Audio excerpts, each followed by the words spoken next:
সুপ্রিয় শিক্ষার্থীবৃন্দ, আজকে আমি তোমাদের পঞ্চম শ্রেণীর আমার বাংলা বইয়ের প্রথম পাঠ বৈচিত্র্যময় বাংলাদেশের অনুশীলনীর সমস্যার সমাধান করার চেষ্টা করব।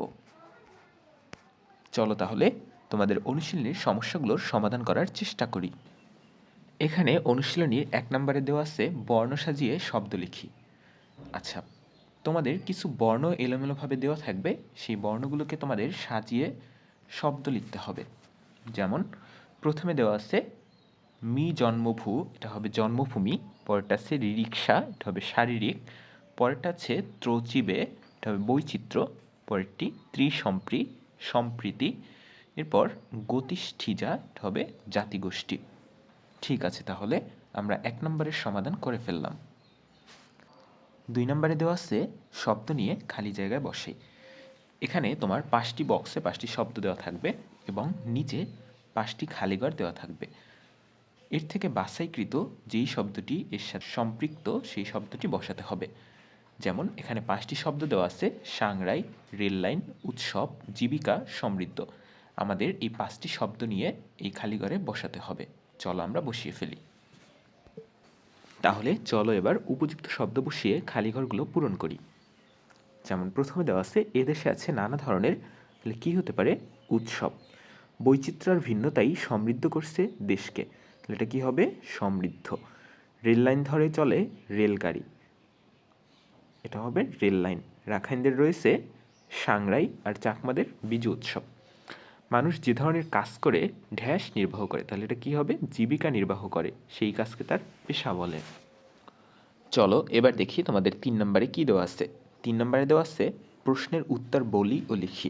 3 নম্বর প্রশ্নের উত্তর বলি ও লিখি এর ক নম্বর প্রশ্নটি হচ্ছে বাংলা ছাড়াও বাংলাদেশে আর কোন কোন ভাষায় মানুষ কথা বলে।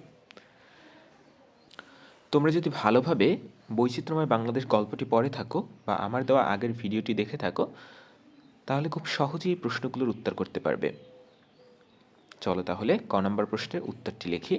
ক নম্বর প্রশ্নের উত্তরটি হবে বাংলাদেশে অধিকাংশ মানুষ বাংলায় কথা বললেও অনেক ক্ষুদ্র জাতিগোষ্ঠীর নিজস্ব ভাষা রয়েছে, যেমন চাকমা, মারমা, ককবরক, ওরাও, মান্দি ও সাঁওতালি ইত্যাদি ভাষায় এদেশের মানুষ কথা বলে। খ নম্বরে দেখতে পাচ্ছি বাংলাদেশে কি কি উৎসব উদযাপন করা হয়। এটা কি হবে?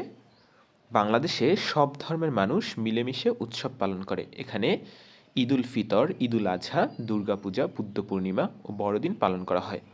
এছাড়াও পহেলা বৈশাখ রাখাইনদের সাংরাই এবং চাকমাদের বিজু উৎসব বিশেষভাবে উদযাপিত হয়। অথবা এটাকে আমরা বইয়ের আলোকে আরও একটু সুন্দর করে লিখতে পারি।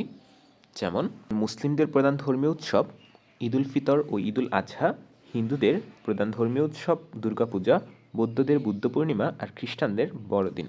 আমরা এটিও লিখে দিতে পারি।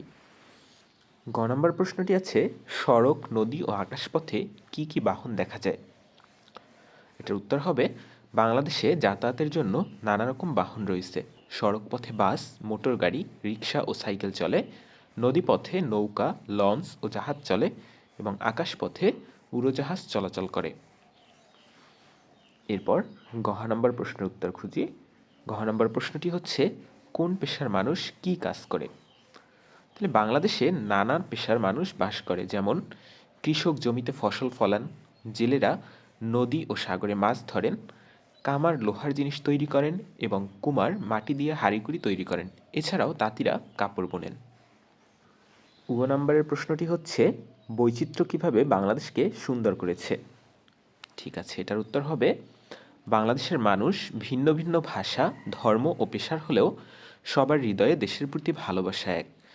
বিভিন্ন ক্ষুদ্র জাতিগোষ্ঠীর বিচিত্র পোশাক ও সংস্কৃতি এবং সবার মিলেমিশে থাকার যে সম্প্রীতি, তাই বাংলাদেশকে অনন্য ও সুন্দর করে তুলেছে। এবার আমরা 4 নম্বর প্রশ্নটি দেখি। 4 নম্বর প্রশ্নে লেখা আছে বৈচিত্র্যময় বাংলাদেশ পাঠ থেকে কে, কারা, কি, কেন, কোথায়, কিভাবে, কখন ইত্যাদি শব্দ ব্যবহার করে প্রশ্ন তৈরি করি। তাহলে আমাদের কি করতে হবে? এই যে কে, কারা, কি, কেন, কোথায়, কিভাবে, কখন ইত্যাদি এই শব্দগুলো নিয়ে কতগুলো প্রশ্ন তৈরি করতে হবে। চল তাহলে আমরা প্রশ্নগুলো তৈরি করে ফেলি। ক নম্বরে আমরা প্রশ্ন তৈরি করতে পারি আমাদের দেশের নাম কি। খ বাংলাদেশের চাকমা ও মারমারা কোথায় বাস করে। গ নাম্বার, আমরা কিভাবে এক দেশ থেকে অন্য দেশে যেতে পারি? ঘ নাম্বার, জেলেরা কেন নদীতে মাছ ধরেন? ও পয়লা বৈশাখ উৎসবটি কখন পালিত হয়? চ কৃষকরা জমিতে কি করেন? ছ বাংলাদেশের সৌন্দর্য বৃদ্ধিতে কারা অবদান রাখে? তোমাদের সুবিধার জন্য প্রতিটি বাক্যে যে শব্দটি ব্যবহার করা হয়েছে সেটি বোল্ড করে দেওয়া আছে। তোমাদের বইয়ে 5 নম্বরে দেওয়া আছে বাংলাদেশের কোনো একটি বৈচিত্র্য নিয়ে ছবি আঁকি ও বিবরণ লিখি। তোমরা তোমাদের খাতায় একটি গ্রামের ছবি আঁকতে পারো এবং যেখানে নদী, নৌকা এবং কৃষক কাজ করছে এরকম কিছু একটা আঁকতে পারো। এবং বিবরণটা এভাবে লিখতে পারো যে বাংলাদেশে নানা পেশার মানুষ বাস করে। ছবিতে দেখা যাচ্ছে একজন কৃষক মাঠে লাঙল দিয়ে জমি চাষ করছেন এবং পাশের নদীতে জেলেরা মাছ ধরছেন। এই বৈচিত্র্যময় পেশার মানুষেরাই আমাদের দেশের প্রাণ এবং দেশকে সুন্দর করে গড়ে তুলেছে। অনুশীলনীর এই সমস্যাগুলোর সমাধান পিডিএফ আকারে পেতে কমেন্ট বক্সে কমেন্ট করো এবং সাবস্ক্রাইব করে পাশেই থাকো।